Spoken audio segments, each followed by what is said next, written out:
What's going on, comic fam? It's your boy, the Bearded Comic Bro, and we are back for episode 5 of the Amalgam Universe series. This is the series where we're taking a look back at those 90s goodness of the Amalgam comics. And the first 4 episodes, we looked at issues 1 through 3 of the DC vs. Marvel. And issue 3, we broke up into 2 parts because it was just too big to have in one episode. And at the end of issue 3, we get this glorious page that you see right here of all the characters that they're having part of the Amalgam Universe. And the Amalgam is basically the combination of what they're doing is they are merging popular DC characters and popular Marvel characters and making them one. And it's everything that I wanted as a child of the 90s, and it is fantastic. So we're going to be looking back at each and every single one. There are 24 books of the Amalgam Universe. We're going to look at the first 12 that they released in 1996 in April.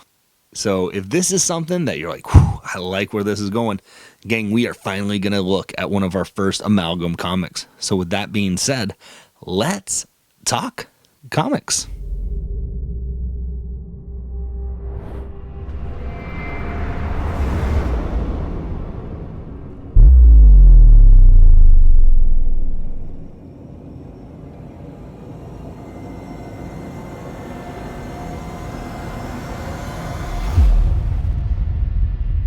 So our very first, I had to go with one of the fan favorites that came out right off the bat, and that is Legend of Darkclaw. You know who we're combining right here. You're taking one of the greatest superheroes of all times. You're taking DC's Batman, and you're combining it with one of Marvel's favorite mutants. We're talking Wolverine. And when you merge Batman and Wolverine, you get the gloriousness that is Darkclaw. And this is written by Larry Hama. Pencils are done by Jim Ballant. And the inks done by Ray McCarthy. And if I butchered their names, I apologize. Let me know in the comments. If I was butchered one of your names, let me know in the comments as well. And then hop on my show to talk about your book for an interview, because it'd be awesome if you're watching this for some odd reason. This issue opens up at the Gotham Gazette because Darkclaw is there, because he gets a riddle where it says what's black, white, and red all over. And of course, Darkclaw being the master detective, even though that riddle probably would have worked, a 5-year-old could probably figure that one out. He knew it was going to be at the newspaper printing plant. And who does he run into? He doesn't run into the Joker. No. He doesn't run into Sabretooth. Because we're talking Amalgam. He ran into the combination of Joker and Sabretooth. He ran into the hyena. I mean, come on, gang. The hyena. And so they're fighting. And some of the splash pages on here are really cool. As you can see as they're duking it out. And like you've got the title splash page right here. And oh, look at that beautifulness. Darkclaw just whooping up on some hyena right there. So stinking good. Again, should not work. Some might think it doesn't work. I think it works beautifully here. And so when Darkclaw is fighting Hyena gets away, naturally. Darkclaw is going back, and right before he gets back, he's hopping on the chopper, where, again, it's not Robin, and it's not Jubilee, it's Sparrow. The combination of the two is kind of like the sidekick helping out Darkclaw here. And so Darkclaw is heading back to his place, and when we get to the panels, we see that there is this character named the Huntress, who's a combination of the Huntress and Miss Marvel. So I don't really know why they still stuck with the Huntress, but okay, they went with that, and she's figured out. She's like trying to figure out, piece to some stuff together about trying to figure out who the hyena is, and there's connection, obviously, with the hyena and Logan because of... Yeah, that's right. I said Logan because that's his name. And so Darkclaw, and she gets into his apartment, and she sees all the Darkclaw outfits, and is like, what? And he's there. And Darkclaw is like, listen, you found me. What do I get? I'm going to basically just tell you all my secrets, because otherwise I have to kill you. And now we start to get the origin story of Darkclaw a little bit. It talks about how his parents were gunned down in Gotham when he was 5. Sounds very familiar. So then he was shipped up to Canada to live with his uncle, who then also was murdered. And because of these circumstances, Logan is like, I'm going to be in the military. I'm going to, just go down this path to avenge people and fight for the right. And this is where Logan Wayne meets Creed Quinn. And they're in the same infantry. They have a test experiment.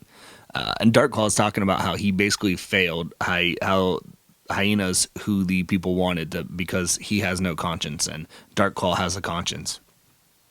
And so as he's telling this origin story, you then go to the you're in the Bat Cave, if you will, and Darkclaw's trying to figure out, well, what was the hyena doing at this printing press? And they see this headline, and they figure out, wait a second, he's talking about Air Force One, poison. And sure enough, guess who's at Gotham Airport right now, leaving? The president. Well, Darkclaw naturally is like, I've got to go save the president then. So, Huntress, Darkclaw, Sparrow, on their way to go save the president on Air Force One, because Hyena's basically made a hint in the paper that there's going to be a poison attack on the president. So Darkclaw gets himself into the airplane, and he rips through the body of the plane because he's like, good thing the plane wasn't made of aluminum because my claws can cut through. And so Darkclaw hops up into the cockpit. All the Secret Service, the pilots are like, whoa, what are you doing? And Darkclaw's like, no, I'm here to save the president. And they're like, you're the only masked weirdo we see here. And they just shoot him and light him up. But Darkclaw is Batman and Wolverine, so he gets the healing power. It's so cool. And so Batman's fighting. Hyena naturally is there, is trying to poison, trying to poison the president. Darkclaw's like, listen, nah. He cuts open the body of the plane, pushes out Hyena and himself, so that way the plane, all the air and the poison gets sucked out. And Hyena's like, oh, you saved everyone but yourself because you don't have a parachute. And then the coolest thing, Sparrow's Sparrow's flying the copter. And here comes Batman falling. And he's like, I hope she has her timing down. And sure enough, flips the copter. Batman misses the blades, catches onto the wheel, straightens out, and it ends on this panel. I'm like, all right, let's go find the hyena. I mean, again, gang, like, this is what this book is. You got to go in it with this idea of it's not going to be great stories. It's there for nostalgia and it's there for fun. This is one of the more popular books, naturally, because it's Wolverine and Batman. Again, these are going to be books that you can find. It just is how much, like, what grade you're trying to get it in, how much you're trying to spend. I mean, you can find beat-up reader copies of almost any of the Amalgam books in the dollar bin. If you're going on eBay, some of these are going to run a little bit higher. So it really just is, what do you want to spend? You really shouldn't be having to spend too much on these Amalgam books if you want to be reading and following along and just having a blast as we just go through the 90s goodness. So that's the review of Legend of the Dark Claw. Gang, we have so many more Amalgam books to talk about. Let me know in the comments, what's your favorite Amalgam book? What's one that you can't wait to talk about? Maybe we'll bump that up a little quicker. And as always, hopefully you can find some time to curl up, grab a book, and nerd out. Peace.